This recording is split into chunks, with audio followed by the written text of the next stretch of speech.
I got a special treat for you today, something you've never seen before. My friend Eric is a professional chainsaw racer, AKA Timberjack. And in this truck right here, he's got a Honda CR500 powered chainsaw. Eric, let's see what you got. Sure. Stay tuned, we're gonna cut down some trees with this bad boy. This is a competition certified, trophy winning Honda CR500 powered. How long's the blade on this thing? Look at this bad boy. I think it's like 28. 28-inch blade. It's a monster. And guess what? He's putting it up for sale. We're going to do a demo on it. And hey, any two-stroke Tuesday was not complete without a CR500 powered chainsaw, right? So if you want to put this bad boy on the shelf, give Junior a call. Let's fire it up. Little VPT2, the Go Juice. Eric's winding it up to get it going here, but I want to put in this perspective here. Your average chainsaw is about a 50-55cc. Like your little Husqvarna Rancher is a PW50cc size engine. This is the difference between a PW50 and a CR500. This is a professional only saw. So we're gonna see if she fires up. Hasn't been started in a while, so we got the Go Juice in it, little T2. What's the process? You gotta tickle the carb or? Just a little fuel. Little fuel? So it's a little that, and then just a hand start, like an old one. We're gonna go to one of Eric's events. He's doing another event at Yukon pretty soon. And we'll film these things in action.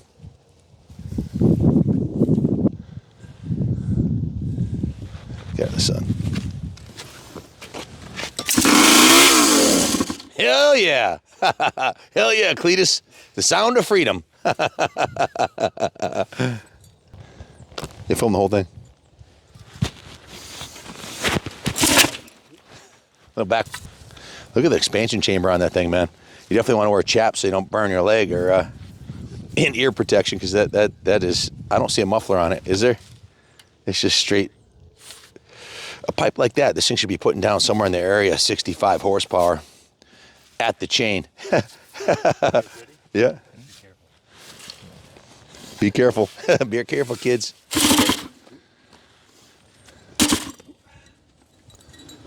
Guess this is like, yeah, it's thought it would have went.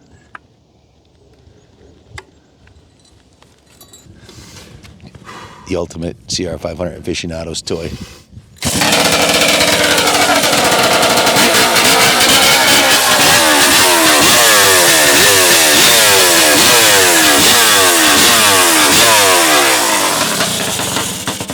Don't recommend getting in front of the chain. That comes off, it'll tear your fucking face off. So you don't want to be anywhere in the line of fire of that chain.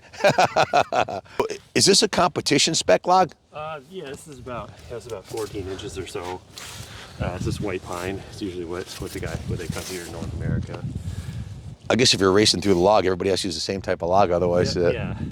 Is that why? Is it come like pre-packed like that? Yeah, like my friend Ben Marshall does this. Yeah, he makes them for the shows here in New England.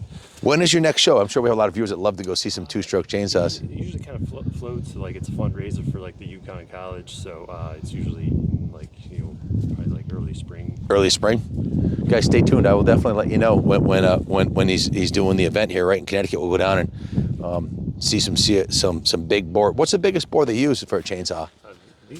These were it. Like they were using 500s back, like 490s and 500s. Like my friend had a Suzuki, the big bore Suzuki. You would know what that is. Yeah, the RM500. Yeah. I think that's what it was.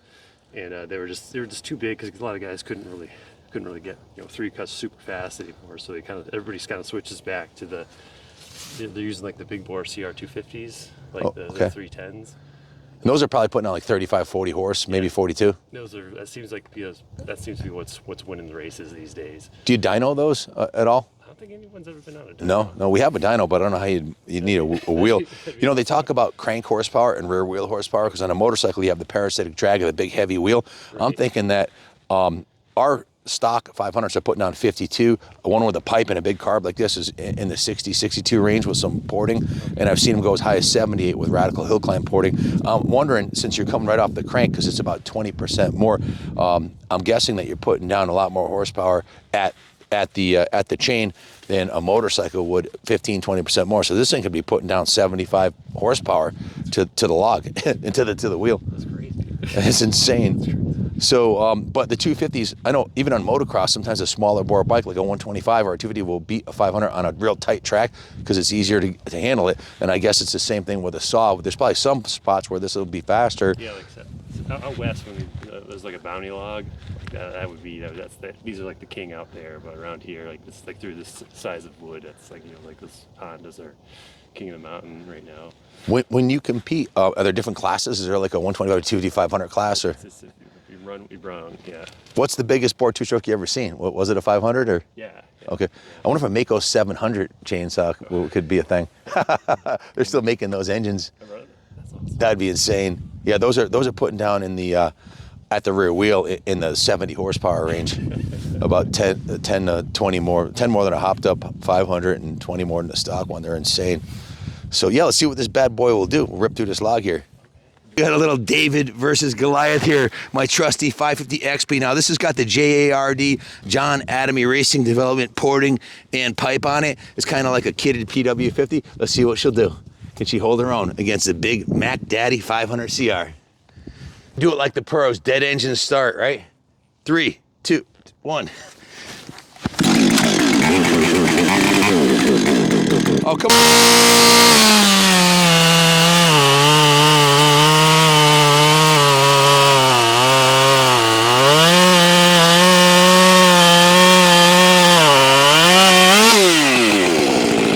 What do we got?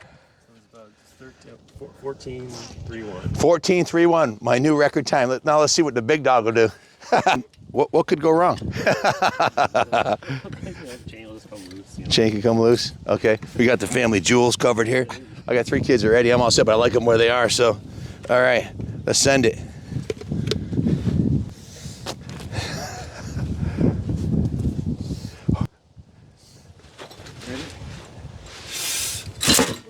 Oh, big compression, big compression. Would it help if I hold it down? Yeah. TDC is a kind of a big deal on a dirt bike, and I don't know if you can tell on this when it's at TDC or not.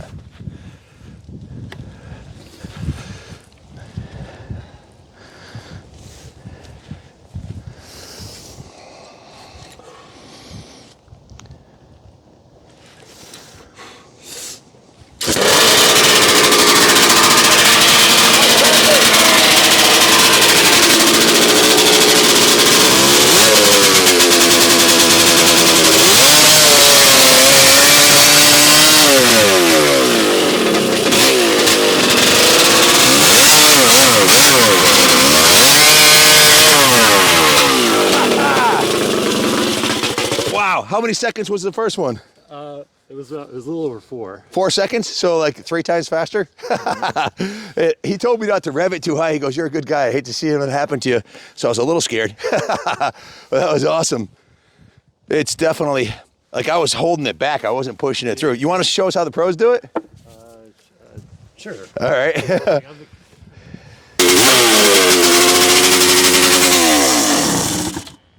Hell yeah.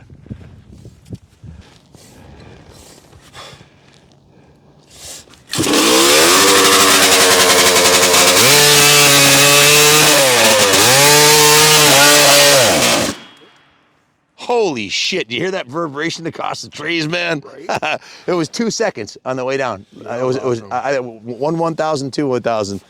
And my 55 Rancher, which has been ported and everything else done to it, it was what, 13 seconds? Mm-hmm. So it's 6 times faster. That makes sense. 55 cc's versus 500. No replacement for displacement. Straight from the king of ping. This is like a big day. It's like the holy grail of chainsaws showed up today. What a badass machine. Thank you. Sorry. Check out this expansion chamber, all handmade. And if you'll note, there's no transmission on this, so it's a direct right off the crankshaft. Am I correct? How does this work? That's right. Yeah, there's no transmission. So the engine cases have been modified, I guess, or have they been? What exactly did they do? How did they and who built this monster?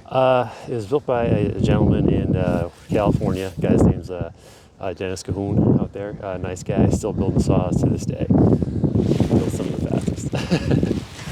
So wow, that's crazy. So did you own this? I heard the story was you owned it and it disappeared for a while. Yeah, It wasn't on the scene for a while. Right, like a competitor who was, I believe, wanted to compete with it, just never did. So I believe it sat for at least 10 years, and I saw it on a forum, and so I purchased it. It was I think it was, I may have been competed like in the early 90s. A guy named I think maybe Roland Esslinger may have used it. Okay. In the early 90s, like 92 or so. Can you describe the carburetor and intake system on here? I believe this is like just a watercraft carburetor. It's by Kean, right? Right. And it's just, I think they just use that diaphragm pumper style carb just for vibration. So like these pipes just shake the heck out of the machine. So it just helps with atomization, so it doesn't flood. It's just like your reads, standard reads off the bike. No air filter, right? Nothing. Straight intake. So you don't want to be getting this in the sand for sure. But it'll suck. It'll. I don't think the sawdust will hurt it at all. It'll chew that right up. So check this out, guys. Not one, not two, but 3 compression releases. I always thought that they were a little harder to start with a compression release, but that's not the case with the way this thing's tuned. I always thought that without a compression release, the compression would help ignite and start it. But you can see it also has a really thick copper head gasket too. So, for motocross purposes, sometimes we'll actually remove the base gasket and clean up that surface so it'll run a little bit tighter combustion chamber. The Manic Mechanics set my last race engine up like that, and it worked great. But I think with this, it has so much horsepower, more than you really need. I mean, more than any mere mortal needs for sure. That detuning it a little bit, maybe it might be detuned a little bit. It could be based off of what I'm seeing here with the big gaskets. But do you know if he ported it or boarded it at all, or is it, you think it's stock bore? I believe it's stock bore and stock stroke, and it has been ported. You can see someone had, there's, you see the tool marks from, a burr in there. It's a super nice job, like super smooth work. So when you compete, it's 3 cuts, right? Down, up, and down. Correct. And you have to do a cold engine start or a dead engine start, Correct. right? Yeah. And that's probably the biggest liability on a 500. Yeah. It's definitely going to cut faster than a 250, but Yeah. the chances of it. What happens if it doesn't start? Do they redo the clock or no? So you're basically over if it doesn't start. So it's got to be tuned perfectly, right? Yeah. Wow. Show them this side over here, Ronnie. Describe what's going on over here. It's it's just your standard sprocket, a little bit bigger than a normal chainsaw. It's old school 1/2-inch chain, like on an old logging piece of logging machinery. It's full chisel, super rare chain, like that 1/2-inch full chisel. They don't make it anymore. No muffler. No muffler, wide open, just the stinger. What does this do right here? Oh, I believe that's just to pressurize the oil. To keep it, because there's no pump. It's just a gravity feed system out of here, just to the bar. Okay. Which is leaking. I'll turn that off for you. So. How much gas does she hold? Just maybe about maybe 2 cups. Where's the fuel tank? Oh, right below the carburetor. So it's a aluminum fuel tank. So this guy you mentioned, what was his name again? Dennis Cahoon. Dennis Cahoon. Looks like he hand welded all this. It looks like a really heavy duty welds. I tell you, it feels like a real quality piece. No doubt about it. So would you build another one? And would you have that guy do it, or would you do it yourself? I'd do it myself. I think now I got the knowledge and everything and the tooling to do it. You know how to do all the welding and machining and everything? Yeah. What would it cost to build something like this? I know that they don't give away these 500 engines anymore. If I were to do it myself, you're probably, what would a bike cost just to get it now? These aren't cheap anymore. I mean, you can find a barn find is $4,000 or $5,000 just for the bike. It'd be like, for me, it would be $2,000 just for my labor. So $6,000. Yeah.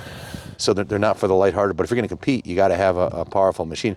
It's too bad they don't have different classes for them, so everybody had a Polestar to CR500. Right. That'd be fun. That'd be awesome. Really, that's probably the hardest thing is to get it started. But man, what a world-class piece! Never even occurred to me to put the CR500 engine in a chainsaw. I didn't know that was a thing. So Junior sent me the picture on Christmas Eve, and I was like, "Little buddy, did you get it for me for Christmas? I want it." He goes, "No, but we're gonna do a video with Eric, and maybe we can buy it from him." So thank you very much, man. It was a great way to start off the new year. You made my year already. I'm good. Yeah, I'm glad. So Happy to come out. what a great way to start the year.